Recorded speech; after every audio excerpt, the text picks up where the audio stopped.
Curiosity is always present in humanity. This is why reason and rational criticism have big importance. They are a source of explanation and understanding. These two aspects gain a lot of importance during the scientific revolution and the Enlightenment. Reason and the scientific method were applied by thinkers to re-examine all aspects of life from an intellectual point of view.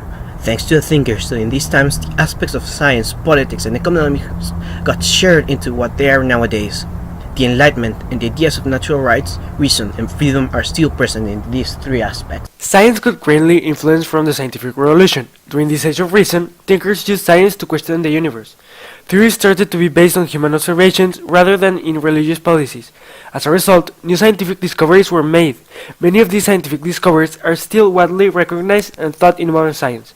For example, Galileo Galilei, Italian astronomer, proved the heliocentric theory right. He studied planets through the telescope and confirmed that the planets revolved around the sun. Francis Bacon, an English philosopher, came up with the scientific method, process of collection and analysis of information. If an investigation is not based on the scientific method, it would probably have no credibility. Contributions from the Enlightenment and scientific revolution compose important knowledge of science until today. With new knowledge, humanism also changed. Reason started being applied in every aspect of life, and ideas of natural rights influenced politics. Society started to believe in the separation and limitation of powers, and they adopted the idea of freedom of speech and a fair representation for all. These ideas eventually gave origin to a new form of government that is still applied around the world, a government of three branches of powers. During the Enlightenment, Montesquieu, a French noble, contributed to emphasize the political thought of separation of powers. He declared that a political power should be divided in three branches: the executive, the legislative, and the judicial. The general concept of what economy is today is thanks to Adam Smith, a Scottish philosopher during the Enlightenment, whom his goal was to create an economy free from government involvement, also known as laissez-faire.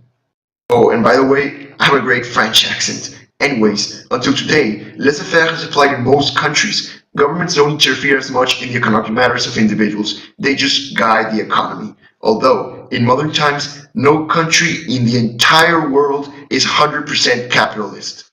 Today, ideas of philosophy that were established long during the Enlightenment have a great influence. These ideas of rational criticism eventually gained impact in the social aspect, which is still noticeable.